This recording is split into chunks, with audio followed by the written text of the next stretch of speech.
Gledate Novi dan, budite sa nama sve do 11. Vreme je sada i za našu temu jutra. Govorimo u nastavku o projektima koje Evropska investiciona banka finansira u Srbiji, o planovima i prioritetima u 2019. ali i rezultatima koji su ostvareni u prošloj godini. Gošća ovog dana je Dubravka Negre, direktorka regionalnog predstavništva Evropske investicione banke za Zapadni Balkan. Dobar dan. Dobro nam došli. Da pre svega pođemo od toga koliko ste zadovoljni rezultatima koje je Evropska investiciona banka ostvarila u Srbiji u prošloj godini kada govorimo o projektima u koje je bilo uključeno. Pa ja sam veoma zadovoljna i također moja institucija. Mi smo u prethodnoj godini ostvarili potpisivanje, da kažem, novih ugovora za nove projekte u iznosu od preko 400 miliona evra. Ako uporedimo sa 2017. to je više od 50%, znači duplo više. U odnosu na region se čak povećao naše aktivnosti 3 puta. Srbiji od toga odlazi nekih 40-45%, znači kao najveća zemlja u regionu. Mislim da su to dobri rezultati, da oni su rezultat stabilnih finansija, bolje investicione klime, kako u Srbiji, tako i u regionu. I ja očekujem da će se to nastaviti. Naravno, na strukturnim reformama treba nastaviti raditi i da bi se klima i dalje poboljšavala i da bi se stvaralo prostora za još više investicija. Ako mogu da dočaram vašim gledalcima u šta će sva ta sredstva biti uložena, pa posle više decenija Vlada Srbije, ako pričamo o javnim ulaganjima, je odlučila da ulaže u rečni transport, znači koji je bitan ne samo zbog transportne povezanosti, nego i zbog zaštite životne sredine. Znači pričamo o povećanju plovnosti reka, Dunava pre svega, ali i drugih reka koje prolaze kroz Srbiju, da bi veliki brodovi mogli da prođu, da bi mogla srpska roba da se izvozi na druga tržišta u Evropi i u svetu. Rekonstruisat će se brodska prevoznica Đerdap, kao i luka u Smederevu. To je investicija od preko 200 miliona evra u koju ulaže i Evropska unija, bespovratna sredstva, grantove i također i Evropska investiciona banka će jedan deo bespovratnih sredstava, oko 3 miliona evra, staviti na raspolaganje da bi projekat mogao da se uspešno realizuje. U kom trenutku bi baš to moglo da, kažem, započne, odnosno da se nazire kada će profunkcionisati u tom nekom prvi ugovor je već potpisan i nedavno je bilo potpisivanje u Vladi Republike Srbije sa glavnim izvođačem za jedan deo projekta. U to su uključene, znači, i strane kompanije i domaće kompanije. Tako da mislim da je to već krenulo i to je jedan dobar primjer kada nešto se obezbedi sa finansiranje. Potpisano je u novembru, a već prvi ugovor za izvođenje radova je potpisan nedavno, znači samo 2-3 meseca kasnije. Mislim da je to dobar primjer i za ostale projekte, znajući da imamo dosta projekata i koji možda ne idu brzinom koju... Da pitam, da li se to razlikuje koliko od neke prethodne prakse, jer znamo da i kada govorimo o nekim fondovima Evropske unije i tako dalje, vrlo često govorimo o tome da nam nedostaje agilnost na lokalu da bismo prosto mogli da iskoristimo mogućnosti koje nam se nude. Pa mislim da svi veliki kapitalni projekti traže vreme, traže stručni kadar, traže dobru pripremu projekta i to je ono što obično koči, što je u prošlosti kočilo ne samo ovu administraciju, već i mnoge prethodne. Ja bi lično najviše voljela da napravimo više pomaka na rekonstrukcijama kliničkih centara u Srbiji. To je projekat koji zaista, od koga će svi građani da imaju koristi i da mogu da vide direktne benefite ulaganja. Potpisan je ugovor za rekonstrukciju Kliničkog centra Srbije u vrednosti od skoro 70 miliona evra, koji će se finansirati iz naših sredstava, koje su dostupna već i dugi niz godina. Naravno i drago mi je što ta sredstva nemaju troškova, što vlada i država ne plaćaju nikakve penale. Međutim, nadamo se da će se i utrošiti, da će ta rekonstrukcija zaista se i završiti u naredne 2 do 3 godine kako je planirano, jer zaista bi to omogućilo i bolji i adekvatnije uslove za rad doktorima, ali i veći komfort pacijentima, svim građanima Srbije da mogu jednostavno brže da pristupe pregledima i da imaju bolje zdravstvene uslove. I veliki su radovi predviđeni, osim rekonstrukcije onoga što je moguće u ovom trenutku u samom kliničkom centru i izgradnja i novih kula, je li tako, samog kliničkog centra. Tako rekao bih da su ovakve investicije i saradnje izuzetno potrebni, praktično iz pozicije laika, drugčije se tako nešto i ne može izvesti.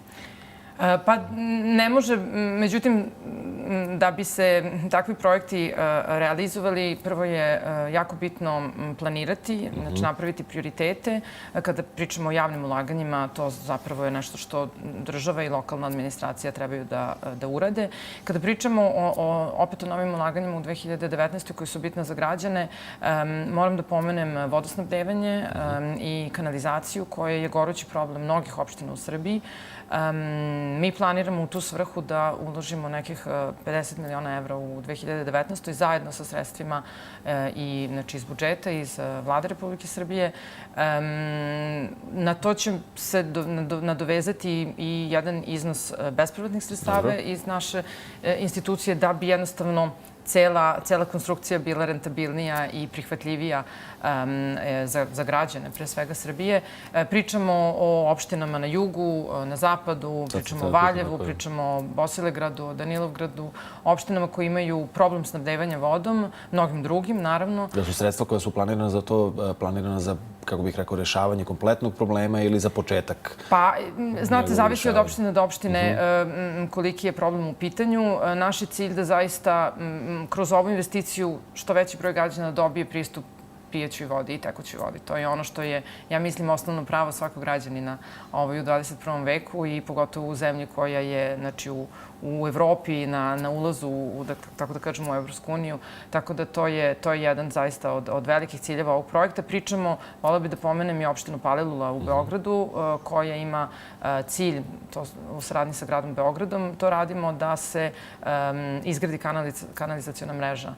Znači, u celoj opštini Palilula znamo da su higijenski uslovi, zdravstveni uslovi zaista teški i nadamo se da će kroz tu investiciju uspeti da se poboljšaju. Da ne zaboravim gasnu interkonekciju Srbija-Bugarska koja treba da obezbedi bolje snabdevanje i sigurnije snabdevanje gasom kao alternativnim agregatom u odnosu na ugalj i za to je i Evropska unija izdvojila donaciju koja je potpisana nedavno od 50 miliona evra. Sad pominjete stvari koje se tiču ljudi apsolutno sa različitih strana. Snabdevanje vodom naravno utiče i na zdravlje, s druge strane i zdravstvena zaštita, odnosno institucije zdravstvene zaštite neophodno je da budu i savremene i opremljene i da funkcionuju. Koliko smo po tom pitanju daleko od evropskih standarda? Rekli ste, dakle, važno je sve ovo raditi između ostalog zbog tog evropskog puta na kome se Srbija nalazi. Pa ja mislim da je zaštita životne sredine zaista trebalo bi da postane ključna tema u narednim godinama i decenijama u Srbiji, jer je to nešto što mislim da zaista Srbija zaostaje. I ne samo Srbija, sve zemlje u regionu. Čak i neke zemlje, znači članice Evropske unije imaju takođe velikih problema. To su ulaganja koja premašuju, da kažem, milijarde evra i koje zaista iziskuju dobro planiranje, dobru organizaciju na lokalu. Dosta od tih projekata treba da se sprovedu u opštinama u širom zemlje i mislim da mi stojimo na raspolaganju kao i institucije Evropske unije da pomognu pripreme projekata, da pomognu, da kažem, finansijsku rentabilnost i kroz bespovratna sredstva i to je definitivno nešto što ja mislim da će biti fokus u narednim godinama. Naravno, zdravstvena zaštita mislim da je primarno pravo svakog građanina i u to ne treba prestati da se razmišlja kako da se ulaže. Mi pričamo takođe o novim ulaganjima i u bolnice grada Beograda, znači da li je u pitanju Narodni front, da li je u pitanju onkološka klinika.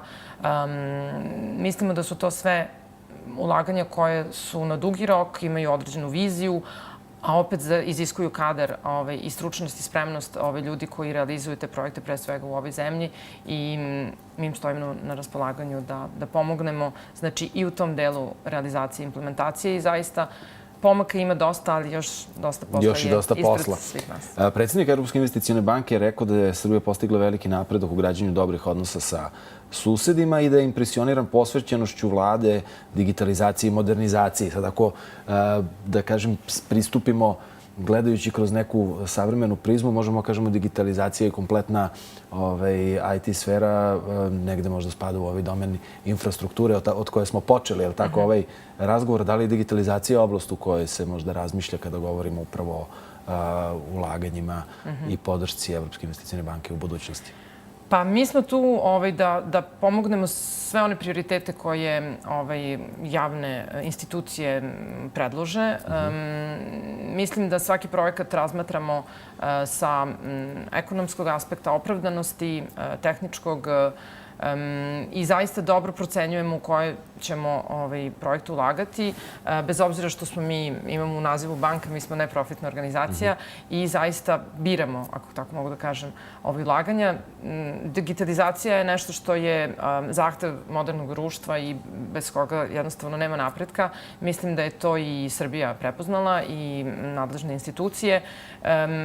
Ja mislim da je pre svega bitno ulagati u širokopojasni internet da bi mogli pre svega građani, ali i institucije u svim delovima zemlje da imaju pristup internetu, jer bez infrastrukture mislim da ne može se ni pričati o digitalnim uslugama, i upravi ili o bilo čemu drugom ako nema osnovnog mogućnosti priključaka pristupa po, da kažem, velikim brzinama. I to je nešto, mislim, što je donekle u planu i na čemu bi trebalo nastaviti raditi. Naravno da uz to onda dolazi i obrazovni sistem, da trebaju škole u Srbiji da imaju pristup na modernoj tehnologiji, da bi moglo, znači, obrazovanje da se razvija u skladu sa modernim trendovima. I mi smo tu i stojimo na raspolaganju. Znači, najveći smo, da kažem, finansijeri inovacije u Evropi. U 2018. nekih 14 milijardi evra je otišlo za podršku tog sektora. Ne treba zaboraviti ni mala i srednje preduzeća, znači privrednike, izvoznike koji imaju inovacione ideje, koji sprovode već nešto što ima veze sa digitalizacijama. Koliko je njima jasno da im je dostupna podrška? Pa evo, ja koristim ovu priliku da kažem da jeste, možda ne, da kažem, direktno u saradnji sa nama, ali indirektno kroz finansijske institucije. Mi sarađujemo sa manje više svim bankama u Srbiji, što direktno, što preko Narodne banke Srbije, da bi upravo inovativnim preduzetnicima stavili dostupno finansiranje po jako povoljnim uslovima, da bi banke mogle da preuzmu veći rizik. Mi dajemo garancije. U 2018. i nadamo se da 360 miliona novih finansiranja će moći banke da obezbede kroz garancije koje mi im pružamo da bi ih rasteretili nekih rizika i da bi preuzeli neke rizike ukoliko dođe do gubitaka, ali i za direktno finansiranje bankama smo stavili na raspolaganje 140 miliona evra u 2018.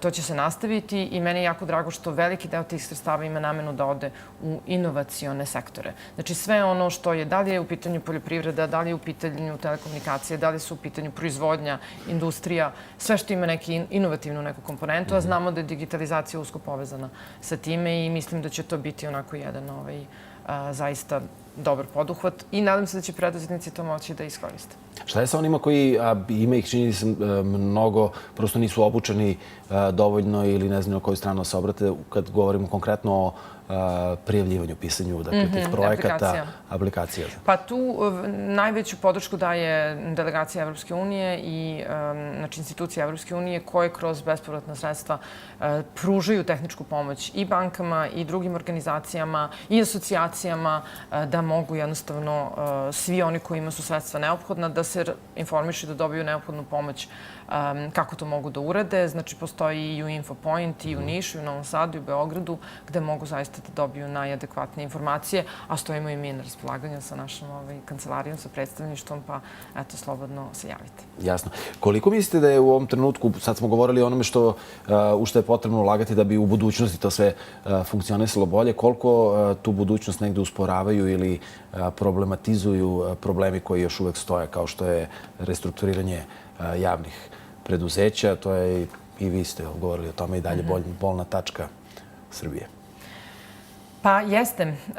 Pre svega zato što dok god se neka državna velika javni konglomerati ne restrukturiraju i ne počnu da posluju po modernim zahtevima tržišta, to predstavlja problem za privatni sektor da ulaže u određeni sektor, da bude deo tog tržišta, jer ako postoji neki monopol i neka nefunkcionisanja, onda neće ni privatni investitori da ulaze u to. I mislim da je to nešto što je prepoznato kao prioritet, treba raditi i dalje na tome, to je i u programu MMF-a trenutno u Srbiji i mi se nadamo da će vlada to prepoznati. To su teške odluke, pre svega zbog socijalnih, naravno, uticaja koje mogu da imaju i u sredini i u lokalnim, da kažem, samoupravama i tako dalje, ali treba biti hrabar jer bez takvih odluka, da kažem, nema daljeg napretka i ekonomija će i dalje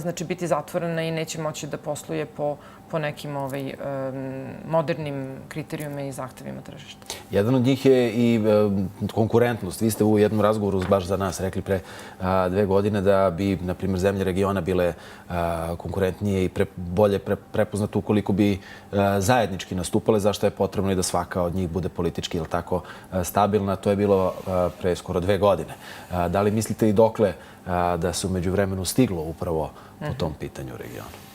Pa mislim da se stiglo što se tiče fizičke neke povezanosti između zemalja, mislim da se na tome radi, da sredstva finansijska su na raspolaganju. Evo, mi konkretno se trudimo da tome doprinesemo što više možemo i kroz izgradnju autoputeva i kroz povezivanje železničkog saobraćaja između različitih zemalja u regionu. Međutim, naravno, dok postoje još uvek odnosi koji nisu, da kažem, idealni i raščišćeni i jasni između zemalja u regionu, a imamo, znači, primjer i znamo šta se dešava što se tiče i protoka roba između Srbije i Kosova i Bosne i Hercegovine. To je nešto što zaista usporava i ne može bez, da kažem, političkog dogovora, ne može ni ekonomija da se razvija, ne mogu učesnici na tržištu da vide sigurnost, stabilnost i mislim da postoji određena volja, bar da kažem, u nekim delovima regiona da se to reši. Mi sa... Šta u tom smislu može da bude, da tako kažem, da izdvojimo kao neki najvažniji projekat koji je ili u toku ili obavljan ili tek predstoji upravo u smislu povezivanja koji podržava Evropska banka? Pa, što se nas tiče, mislim da je jedan izuzetno važan projekat započet u prethodnoj godini, to je železnička interkonekcija između Srbije i Bugarske. Ako uzmu u obzir da je taj deo pruge koji prolazi kroz Srbiju, koridora 10, jedini deo na koridoru 10 od Austrije do Turske koji nije elektrifikovan, znači gde vozovi dalje idu bez struje, znači idu na dizel vuču i to je nešto što mislim da će zaista modernizovati ceo ovaj region i ovaj deo železničke pruge koja prolazi kroz Srbiju. Morala bi da pomenem i puteve u Crnoj Gori. Modernizujemo, odnosno ulažemo u rekonstrukciju oko 180 km regionalnih puteva u Crnoj Gori koji će povezati Crnu Goru i sa Albanijom i sa Srbijom i sa okolnim zemljama u regionu, što mislim da je jako dobro. Bosna i Hercegovina, koridor 5C, autoput koji prolazi kroz Federaciju, nastavlja da se gradi. To je jako bitno da bi se Bosna povezala sa severom sa Hrvatskom. U Republici Srpskoj završen je autoput Banja Luka-Doboj, koji smo takođe mi finansirali zajedno sa Vladom Republike Srpske i sa drugim finansijskim organizacijama. Tako da mislim da se dosta radi, ali opet to su sve, da kažem, pomaci koji mi se nadamo da će imati velike koristi i da će generacije vidjeti koristi toga, kao što smo ostalom ulagali u autoput Bratstva i jedinstva koji je 70. godina građen i koji je kičma ovog regiona. Naravno, opet se vraćam na to da je politički dogovor, saradnja zemalja, nešto bez čega se ne može i ja se nadam da će sve zemlje to da prepoznaju i da uz pomoć, da kažem, vizije svojih političkih lidera da uspeju da to ostvare zarad budućih generacija. Hvala vam mnogo na vremenu koje ste izvali za naše gledalce ovoga jutra. Dubravka Negre iz Evropske investicione banke bila gošća Novog dana.